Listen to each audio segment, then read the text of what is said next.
Hi everyone, it's Chris at Gardening Express here. Thought I'd quickly show you Wisteria. This particular variety, Wisteria prolific, Sinensis prolific. Wisterias are a twisting kind of woody climber that will almost got a romantic kind of feel to them.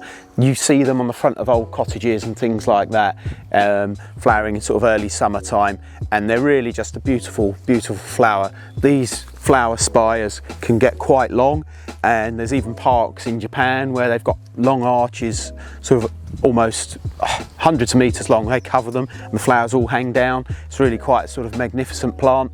This variety's prolific is really one of the most popular and well known. Prolific because of the number of flowers, but also tough, hardy, very easy to grow, very easy to look after. Will grow in semi-shade as well as full sun. So that's Wisteria prolific. Thanks very much, and I'll see you next time.